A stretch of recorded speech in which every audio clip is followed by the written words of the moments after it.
오늘 아침 하나님께서 우리가 허락하신 말씀 함께 보도록 하겠습니다. 마태복음 5장 7절 한 절 말씀입니다. 마태복음 5장 7절 말씀입니다. 우리 한 절 말씀 함께 봉독하도록 하겠습니다. 긍휼히 여기는 자는 복이 있나니 그들이 긍휼히 여김을 받을 것이며. 아멘. 하나님 말씀입니다. 우리는 특세 기간을 통해서 예수님께서 특별히 우리에게 말씀하셨던 8가지 복의 말씀들, 8복의 말씀들을 순차적으로 보고 있게 됩니다. 어제까지 봤었던 첫 번째부터 네 번째까지 복은요, 어떻게 보면 관계적으로 본다면 사람이 하나님 앞에서, 사람과 하나님과의 관계 속에서 우리가 어떻게 살아가야 하는 것이 좋은 것인가 라는 것을 중심적으로 말씀을 많이 해주셨습니다. 심령이 가난해야 한다, 애통해야 한다, 온유해야 한다, 의에 줄이고 목말라야 한다. 하나님 앞에 우리가 그렇게 부족한 모습으로, 연약한 모습으로 하나님의 뜻 가운데 나아가는 귀한 믿음의 자녀가 됐을 때에 너희 건데 귀한 은혜가 있을 것이다, 하나님의 축복이 있을 것이다 라는 말씀이 이어져 왔습니다.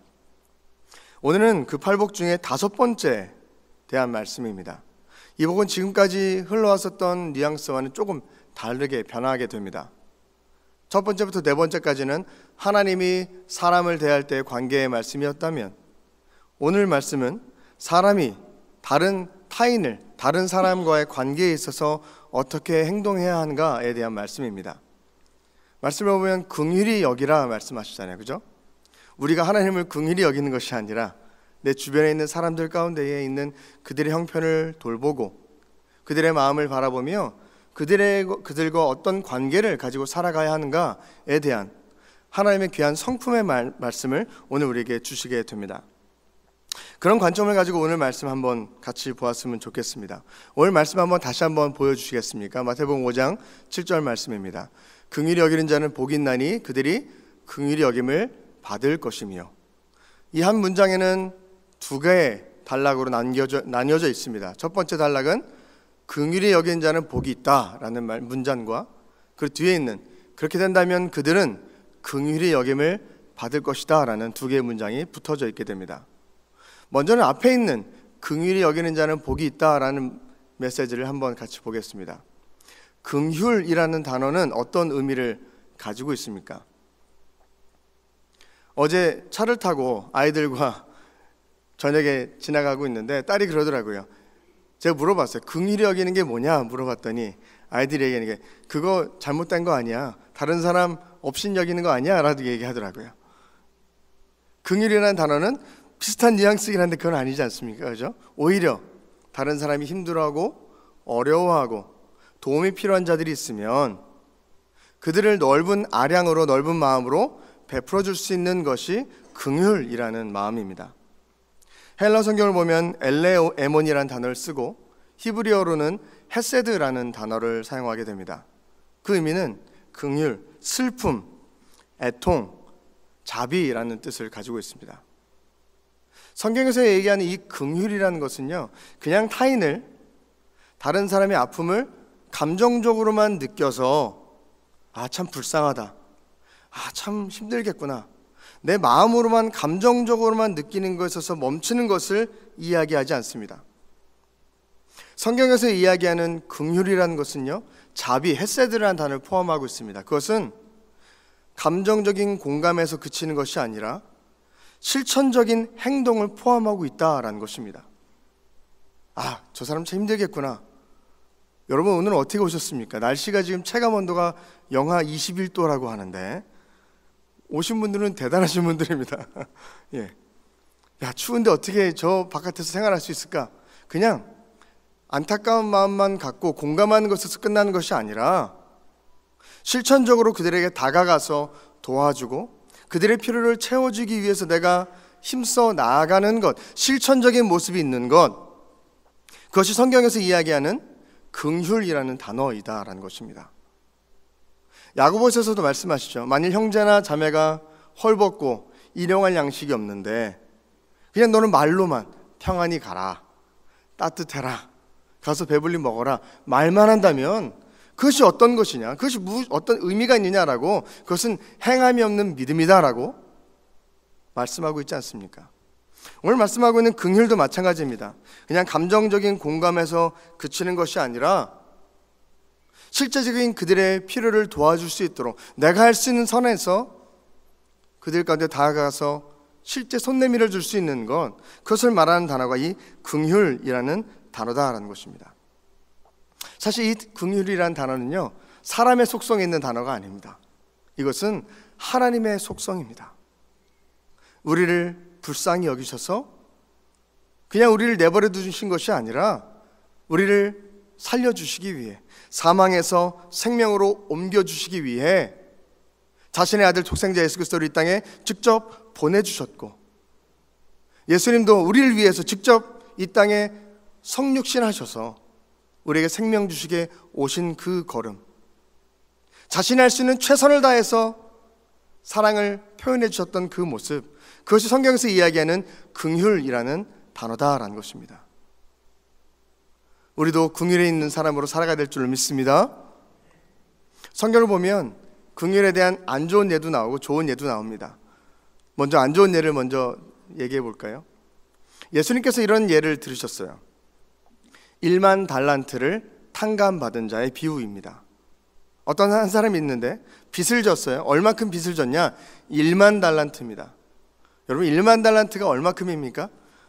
설교 때마다 들을 때마다 까먹으시죠? 1만 달란트, 대충 비유하면 이렇습니다. 1만 달란트가 6천 데나리온이라고 얘기합니다. 데나리온은 또 뭐야? 하루의 품삯입니다. 그러면 6천일 동안 일한 품삯을 다 모은 돈이 1만 달란트가 되는 거예요. 1달란트가 되는 것이고요. 거기다가 몇을 곱합니까?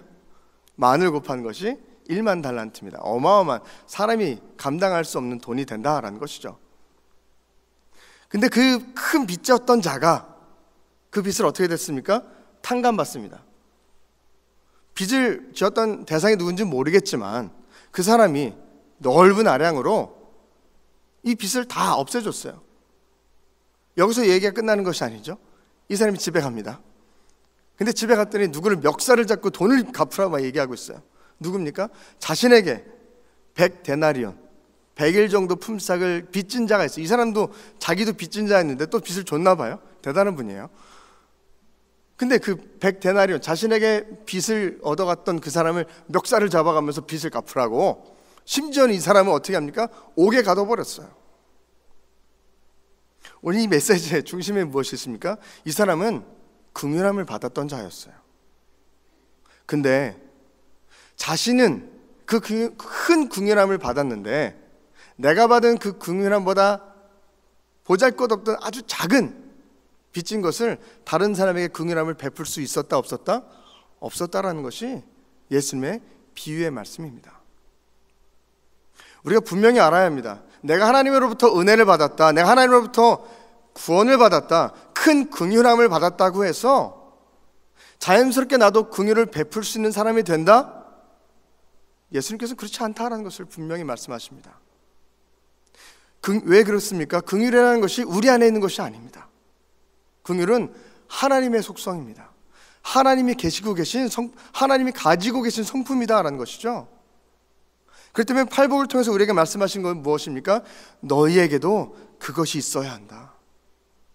너희에게도 너희가 그 은혜를 받았다면 거기서 끝나는 것이 아니라 너희도 하나님의 그 긍휼함을 가지고 세상 가운데 살아가며 그 긍휼함을 베풀며 살아가야 한다라는 것을 우리에게 분명히 보여주고 계시다라는 것입니다. 예수님의 살아생전 당시에는 그들이 율법을 어떻게 했습니까? 이에는 이로, 그죠? 죄를 지은 사람은 돌을 쳐서라도 죽일지언정 강렬하게 처벌해야 된다라는 이야기를 하지 않았습니까? 이것은 하나님의 긍휼의 마음이 아니었습니다. 하나님은 그들을 용납해 주시기 원하셨고, 그들을 수용해 주시기 원하셨고, 죄를 탕감해 주시기 원하셨는데, 잘못된 방법으로 그것이 하나님의 뜻이다, 하나님의 말씀이다라고 생각하며 지켜가는 시대가 바로 예수님의 시대였다라는 것입니다. 그래서 주님 말씀하십니다. 긍휼이 있는 자는, 긍휼히 여기는 자는 복이 있다. 한번 따라해 볼까요? 긍휼히 여기는 자는 복이 있다. 그러기 위해서는요, 내 자신을 이기적인 마음으로 작게 자신을 만들지 말아야 되고요. 내 자신을 더욱더 확대시켜 나가야 합니다. 나를 이 안에 옹졸하게 가두는 것이 아니라 나 자신을 넓게 생각해야 됩니다. 내가 잡고 있는 것, 내 품에 있는 것, 내 주머니에 있는 것, 그것만 내 것이 아니라 내 주변에 있는 사람들도 나의 것이다. 그들도 내가 품고 나아가야 한다라며 자신을 확대시켜 나가는 모습이 우리 가운데 필요하다라는 것입니다. 그것이 예수 그리스도가 우리에게 보이셨던 그 사랑의 확장, 자신을 확대하심으로 말미암아 이 땅에 자신을 주셔서 나를 드리기까지 우리를 사랑하셨던 그 주님의 모습이지 않습니까? 그다음에 또 좋은 예도 있습니다. 그것은 우리 교회가 잘하고 있는 귀한 선교의 모습들입니다. 우리가 선교적 교회로 나아가자라는 마음을 가지고 국내 선교, 해외 선교, 여러 기관에서 하나하나 정말 보이지 않는 곳에서 많은 성도분들께서 귀한 섬김 가운데 나아가고 있지 않습니까? 제가 작년 송민호 목사님 은퇴식을 준비하면서 목사님께서 하셨던 사역들, 사실 목사님께서 하셨던 사역이 아니라 우리 토론토 영락교회가 하셨던, 성도분들이 하셨던 그 사역들을 쭉 정리하는 그런 1년 동안의 과정들을 거쳐왔습니다. 그걸 보면서 야, 우리 교회에서 이런 것까지 해? 여기까지 이렇게 손뻗치고 있다고? 야, 사역자인 저도 모르는데 그런 면밀한 곳까지 성도분들께서 귀한 사람들의 사랑을 위해서, 선교를 위해서, 그들을 긍휼한 마음으로 나아가기 위해서 섬겨나가는 모습들을 발견하게 되었습니다. 우리가 잘 알고 있는 러빙 패키지라는 것도 있지 않습니까? 부활절이나 성탄절 맞아서 교회에서 백을 나눠주면, 여러분 아십니까? 그 백을 처음에 주문 제작해서 갖다 놓으면 그날 동납니다. 그래서 추가 주문을 제작을 해요. 추가로 더 백을 사옵니다. 그래서 더 나눠주게 됩니다. 그 백을 나눠준 다음 주부터는요, 교육자들이 머리가 아픕니다. 왜 머리가 아프느냐? 그 성도분들이 가지고 가셨던 백을 다 수거해서 교육자 사무실 안에 넣어놓거든요.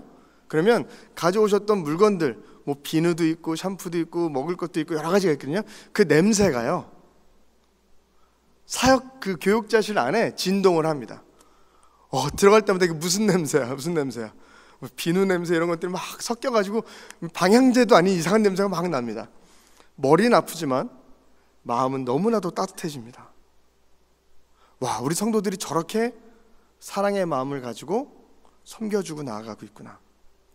내가 알지 못하는 대상일 수 있지만, 누군지 알 수 없지만 사랑의 마음으로 그들 가운데 이 마음을 부어줬으면 좋겠다. 오늘 긍휼, 이 말씀처럼 그냥 내 감정적으로만 내 안에 머물러 있는, 감정에 머물러 있는 것이 아니라 실제적인 행동으로 그들을 도와주기 위해서 나아가는 실천적인 선교적 교회로 나아가는 귀한 모습이 우리 교회 안에 있다라는 것입니다. 우리 옆에 분 보면서 인사해 볼까요? 잘하고 계십니다. 잘하고 계십니다. 예. 그것이 오늘 성경 말씀에서 말하고 계시는 긍휼히 여기는 자의 모습이다라는 것입니다. 그리고 오늘 마태복음 5장 7절 말씀은 이제 하반절 뒤에는 이렇게 말씀하고 있습니다. 너희가 긍휼히 여긴다면 그들이 긍휼히 여김을 받을 것이다. 너희가 긍휼을 베푼다면 그들은 다시 긍휼히 여김을 받을 것이다 라고 말씀하고 있습니다. 표현을 봐볼까요? 팔복에 계속 나오는 단어이긴 한데요, 긍휼히 여김을 받을 것이다. 이미 여김을 받은 것입니까? 받을 것입니까? 미래인 것이죠, 그죠? 긍휼히 여김을 받을 것이다. 미래에 이뤄질 일을 말씀하시는 거고요. 너희가 받을 것이다. 너희가 쟁취할 것이다. 내가 능동적으로 한 것이 아니라요, 수동적으로 누군가 주시는 것을 너희가 받게 될 것이다 라는 것을 말하고 있습니다. 미래적인 것이고요, 수동적인 것입니다. 그러면 누군가 이것을 주시는 주체가 있다는 것이잖아요. 그럼 누가 내가 긍휼히 여겼을 때에 나에게 긍휼을 또 베풀어 주시겠냐라는 것이죠. 처음에 말씀을 시작하면서 이 말씀이 누구와 누구의 관계라고 말씀드렸습니까? 사람과의 관계에서 내가 어떻게 해야 되는가, 하나님의 성품을 배우는 것이다 라고 말씀드렸잖아요. 그렇다면 내가 사람에게 긍휼을 베풀었을 때에 그럼 그 받았던 사람이, 아니면 다른 사람이 나에게 또 긍휼을 주시는 것인가? 가는 말이 고와야 오는 말이 곱다 말처럼 그런 것인가? 그렇지 않습니다.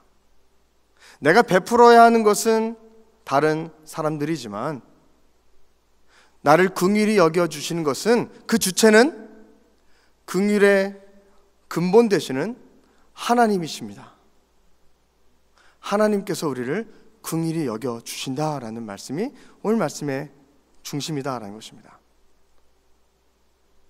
내가 긍휼히 여겼을 때에 내가 베풀어줬으니까, 야, 내가 이만큼 해줬으니까 너도 이 정도 해줘야지 않겠어?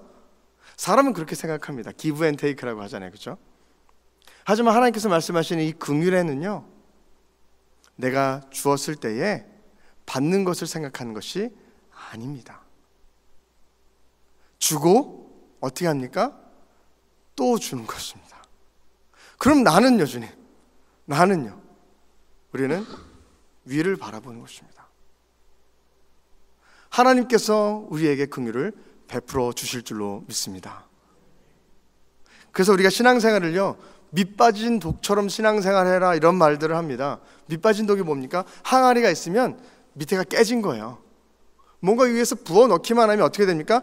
다 흘러나가는 거예요. 아, 이거 항아리 아무짝에도 쓸모가 없겠구나 라고 생각할 수 있지만 우리 신앙생활은 그래야 합니다. 하나님께서 부어주시고 나에게 긍휼을 베풀어 주셨다면 나도 밑빠진 독처럼 아무 대가 필요 없이 흘려보낼 수 있는 자가 은혜의 자이다라는 것입니다. 한번 따라해 볼까요? 밑빠진 독이 됩시다. 그러지 않기 원하세요? 한번 좀 더 크게 밑빠진 독이 됩시다. 맞습니다. 하나님, 나는 밑빠진 독처럼 흘려보냅니다. 하나님, 그런데 내가 흘려보내니까 주님, 나는 점점 텅텅 비는데요. 주님, 채워주옵소서. 오늘 말씀에서 그 말씀을 해주고 계십니다. 너희가 긍휼을 베풀어 나아간다면 나도 그것을 보고 가만히 있는 것이 아니라 너희에게 더욱더 큰 긍휼을, 큰 축복과 은혜를 베풀어 주겠다. 나도 가만히 있는 것이 아니라 나도 움직여 나아가며 역동적으로 너희에게 도와주겠다라는 말씀이 오늘의 5번째 긍휼히 여김을 받는 자의 복이다라는 것입니다. 아까 제가 말씀드렸던 속담이 있습니다. 가는 말이 고와야 오는 말이 곱다. 이 긍휼의 개념으로 이 속담은 좀 바꿔야 됩니다. 어떻게 됩니까? 오는 말이 거칠어도 가는 말은 곱다. 그렇죠?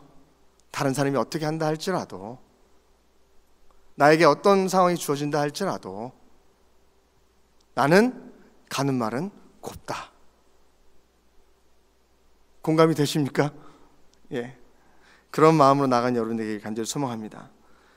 신학자는 이렇게 얘기합니다. 구속의 원리 가운데에, 구속의 원리, 우리를 생명 주시는 그 구속의 원리는 긍휼로 시작하여서 긍휼로 이루어지며 긍휼로 끝난다라고까지 표현하고 있습니다. 하나님의 그 사랑이 없었다면, 우리에게 그 은혜가 없었다면 우리는 이 자리에 있을 수 없었다라는 것입니다. 그 은혜를 받았다면, 내 안에는 그 긍휼이 원래 없었던 자였고 죄의 속성이 많았던 자였지만 그 은혜를 경험했다면, 그 긍휼을 받았다면 우리도 하나님을 닮아가는 자로서 긍휼을 베풀어가는 저 여러분 되길 간절히 축복합니다.